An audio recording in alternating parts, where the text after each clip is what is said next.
Good morning, students. As you know, in last class we have started a point which is characteristics or nature of entrepreneurship, and as you know, we have started chapter number 11, and this unit contains two chapters, chapter 11 and 12, and this unit is of 12 marks.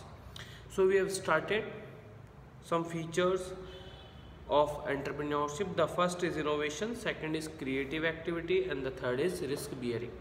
So in today's class we are starting a new feature or a nature of entrepreneurship, which is a process of searching opportunities.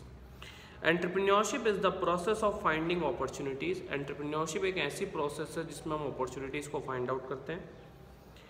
An entrepreneur seeks entrepreneurial opportunities and executes the problem of individual in their needs and aspirations, social and technological changes, competition etc.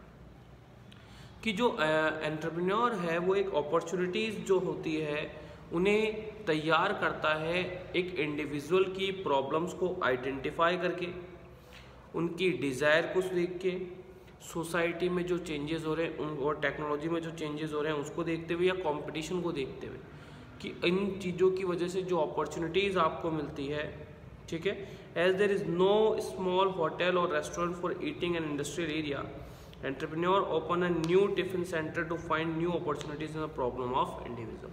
तो एक example दिया कि जो tiffin centre का concept आया वो इसी base पर आया कि आपके आसपास अगर कोई रेस्टोरेंट नहीं है या आपको आने जाने का टाइम नहीं है तो टिफ़िन सेंटर जो है वो ओपन करके आपने ऑर्गेनाइजेशन एस्टेब्लिश कर ली.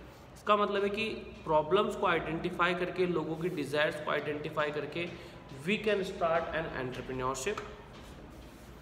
Next, establishment of and operation of enterprises. Entrepreneurship is the business mainstream. It inspires individuals to establish new businesses and successfully operates it.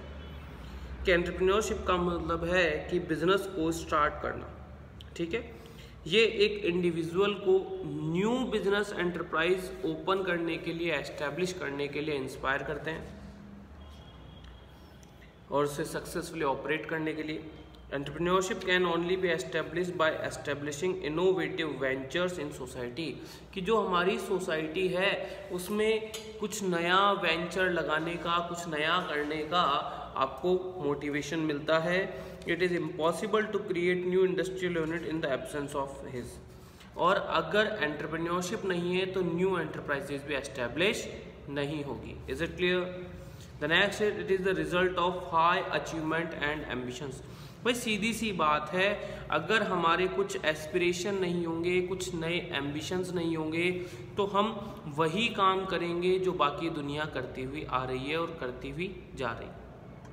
It simply means कि अगर हम traditional method में चलेंगे तो entrepreneurship नहीं होगी.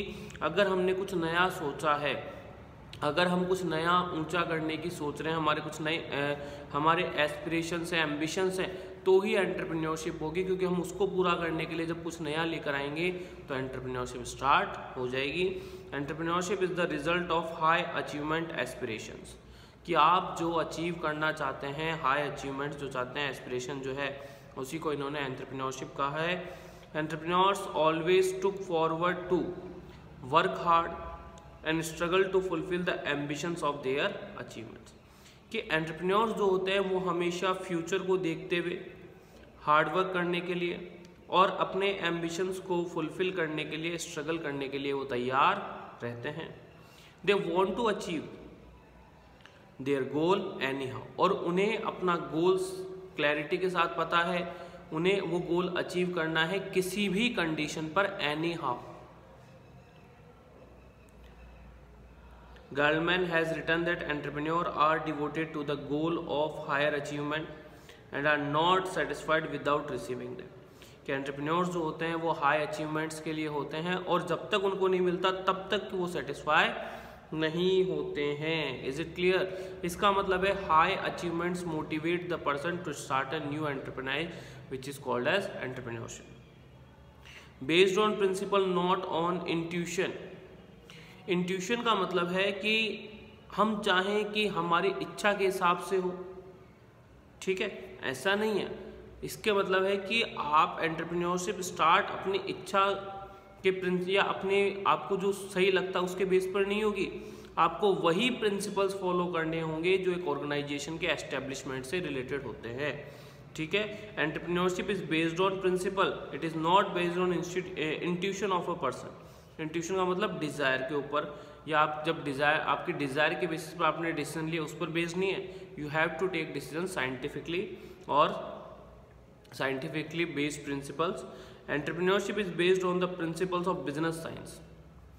Business science के जो प्रिंसिपल्स बने हुए हैं, इकोनॉमिक्स के जो प्रिंसिपल बने हुए हैं, साइकोलॉजी के जो हैं लॉ, सोशलॉजी, मैनेजमेंट, इन सब के प्रिंसिपल्स को आप फॉलो करते हुए ही एंटरप्रेन्योरशिप को एस्टैब्लिश कर सकते हैं। अदरवाइज आपकी एंटरप्रेन्योरशिप ज़्यादा टाइम तक सक्सेस नहीं ले पाएगी। Next is professional activity. Entrepreneurship in the present age is a professional and earn qualification. ऐसा नहीं है कि इनहेरिटेंस में मिल जाए, पेरेंटल हो मिल जाए ना, यहाँ सीधा सा काम है कि भैया आज के टाइम में जिसके पास प्रोफेशनल नॉलेज है, जिसने कमाई है, वही एंटरप्रेन्योरशिप स्टार्ट कर सकता है। If a person want to achieve this qualification, then he can acquire qualification by getting education training in various teaching and training institutes. सीधी सी बात है, आज के हमने पढ़ा है कि आज के टाइम में बहुत इंस्टीट्यूट ऐसे हैं जो कि प्रोफेशनल नॉलेज देने के लिए तैयार हैं, एस्टेब्लिश किए जा चुके हैं। So if you want to do और if you want to earn or acquire professional qualification related to entrepreneurship, then there are so many institutes available for providing such teaching and training. Not only that, various government organizations are currently operating programs and schemes to develop and awaken the entrepreneurship trend. ऐसा नहीं है कि यही है, बहुत सारे government organisations भी हैं जो कि करंटली ऑपरेट कर रही है इन स्कीम्स को और एंटरप्रेन्योरशिप के ट्रेंड को प्रमोट करने के लिए। क्योंकि हमने पढ़ा था entrepreneurs are like an economic engines of an country. So that's why कि अगर इकोनॉमिक इंजन्स हैं तो फिर हमें इसके लिए सोचना भी चाहिए कि गवर्नमेंट जो है वो प्रमोट करेगी, क्योंकि सीधा सीधा कंट्री का डेवलपमेंट भी जुड़ा हुआ होता है। Next is it is result of different changes. ठीक है, देखो हम आप लोग देख रहे होंगे कि नेचर में जो पॉइंट है करीब बहुत अप्रोक्स 13 पॉइंट्स हैं। देन इसके इम्पोर्टेंस के पॉइंट्स हैं हमारे पास 11 पॉइंट्स हैं। ये थोड़ा सा हमें देखने में इतना बड़ा बड़ा लग रहा है, लेकिन देखो पहले तो इम्पोर्टेंस इतनी नहीं थी क्योंकि सारे पॉइंट्स की 2 और 4 मार्क्स में डायरेक्ट क्वेश्चन आ जाता था। लेकिन अब जहाँ वेटेज बढ़ चुका है तो हमें हर एक पॉइंट पढ़ना होगा, क्योंकि डायरेक्ट क्वेश्चन आ सकता है explain entrepreneurship is based on principles not on intuition, तो हमें पता होना चाहिए। इसका मतलब है अब हर पॉइंट्स इंपॉर्टेंट हो चुके हैं, हमें सारे के सारे प्रिपेयर करने होंगे। Next is it is result of different changes. Entrepreneurship is the result of a change in the rapid pace of social, economic, political, technical, government policies and regulations की हम बात करें कि हमारे आसपास जितना भी चेंज होता है तो उसी चेंज की वजह से एंटरप्रेन्योरशिप आती है। There has been changes in thoughts and attitudes of individual due to changes and development of entrepreneurship. ठीक है, कि देखो सोसाइटी में जो भी चेंज होगा, चाहे वो इकोनॉमिकल हो, पॉलिटिकल हो, टेक्निकल हो, गवर्नमेंट पॉलिसी, तो इससे इंसान की नीड्स और डिजायर्स चेंज होती है और वही एक एंटरप्रेन्योरशिप को लाने का काम करती है कि अभी जो प्रोडक्ट है, अभी जो एंटरप्रेन्योरशिप है, उसका भी डेवलपमेंट इन्हीं चेंजेस की वजह से होता है। Entrepreneurship is a practice. ऐसा नहीं है कि कोई थ्योरेटिकल कॉन्सेप्ट है, आपको प्रैक्टिस करनी होती है या प्रैक्टिकल नॉलेज है। Entrepreneurship is done by the entrepreneur and not the character of his personality. कि एंटरप्रेन्योरशिप जो है वो एंटरप्रेन्योर्स क्या कह रहा है, is done by the entrepreneur not the character of his personality. कि केवल नाम एंटरप्रेन्योर रख देने से एंटरप्रेन्योरशिप नहीं होगी, आप जो काम करेंगे उससे एंटरप्रेन्योरशिप होगी। The more entrepreneur will bear the risk of his behavior, innovation and the more intense becomes the big entrepreneur। कि अगर आप स्मॉल साइज की रिस्क बियर कर रहे हैं, कोई नया प्रोडक्ट लेकर आ रहे हैं, तो सीधी सी बात है आप स्मॉल एंटरप्रेन्योर बने रहेंगे। जितना ज़्यादा न्यू लेकर आते जाएंगे, जितनी ज़्यादा रिस्क आप बियर करते जाएंगे, उतने ही बड़े आप एंटरप्रेन्योर होंगे। इसका मतलब काम के ऊपर डिपेंडेंट है, प्रैक्टिस के ऊपर डिपेंडेंट है। The management expert Drucker has written that entrepreneurship is neither science nor art, it is behaviour. ना तो साइंस है ना आर्ट है। साइंस क्यों नहीं है? क्योंकि स्टेबल नहीं है, हमेशा एक जैसी नहीं रहती, डायनामिक है। और आर्ट का मतलब है कि आप अपने हिसाब से कर सकते हो, वो भी नहीं है, प्रिंसिपल्स पर भी बेस्ड है। तो इसलिए इसको कहा गया बिहेवियर, कि आपका बिहेवियर डिसाइड करेगा कि एंटरप्रेन्योरशिप कैसी है। It is essential in all types of business. सबसे बड़ी बात है, हम लोग देखते हैं कि इनोवेशन टेक्नोलॉजी में भी है, हम जो प्रोडक्ट्स यूज़ करते हैं उसमें भी है, हर जगह कुछ ना कुछ नया है। मतलब ऐसा नहीं है कि केवल एक सेक्टर में या एक फील्ड में एंटरप्रेन्योरशिप होगी। आज के टाइम में एंटरप्रेन्योरशिप हर तरह के बिजनेस में चलती है। Entrepreneurship is essential in all types of business, whether the business is small और बिग। चाहे बिजनेस छोटा हो और चाहे बड़ा हो, हर जगह एंटरप्रेन्योरशिप है रिलेटेड टू द मैन्युफैक्चरिंग और द मार्केटिंग प्रोसेस। चाहे वो बिजनेस से रिलेटेड हो, चाहे मैन्युफैक्चरिंग से रिलेटेड हो, चाहे मार्केटिंग से जुड़ा हुआ हो। Operating a developing economy, operating in developed economy. फिर चाहे आप कहीं रहते हो, अमेरिका में, चाहे इंडिया में, चाहे इकोनॉमी डेवलपिंग हो चाहे डेवलप्ड हो, हर जगह एंटरप्रेन्योरशिप ज़रूरी है और हर जगह है। Essential in all activities. Entrepreneurship is not necessary only in economic activity but is also necessary in every section. कि हमने ऊपर ऑल टाइप्स ऑफ बिजनेस पढ़ा, तो सीधी सी बात है, बिजनेस हमेशा इकोनॉमिक एक्टिविटीज से रिलेटेड होते हैं। ये कहना चाह रहे हैं कि हर जगह चाहिए, चाहे वो इकोनॉमिक हो चाहे नॉन इकोनॉमिक हो, क्योंकि ज़रूरी नहीं है ना कि सारी चीज़ें बिजनेस से रिलेटेड हो।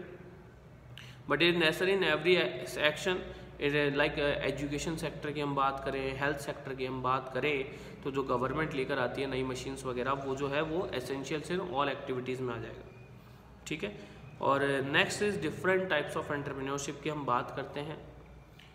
एक बार, entrepreneurship is not necessary in only in economic activity but is also necessary in every action.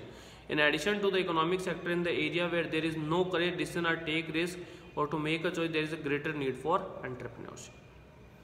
Last is different types of entrepreneurship. The economic, social, political, legal status of each and every society is different, and viewpoint of people of that society is also different.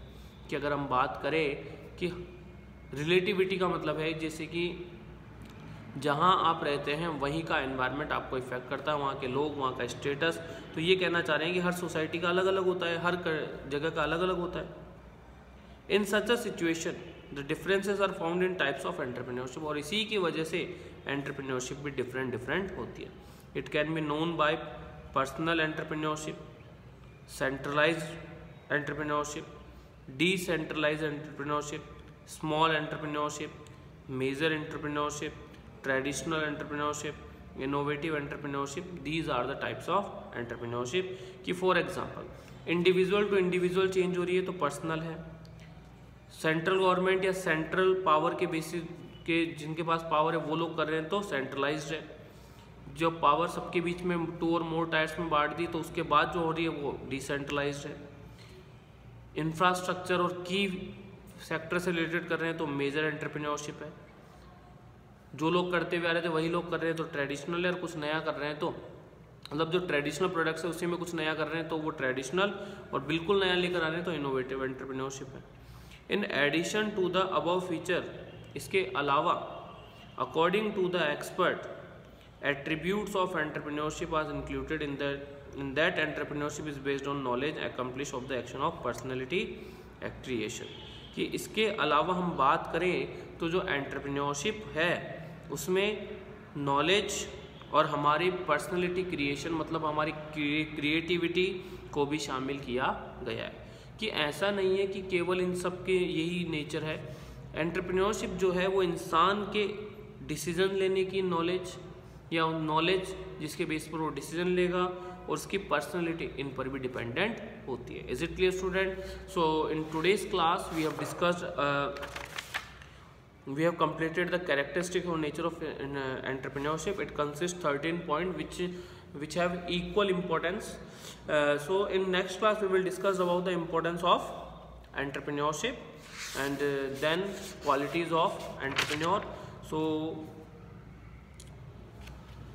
Still, if you have got any doubt related to this topic, you can ask through WhatsApp. Thank you, students.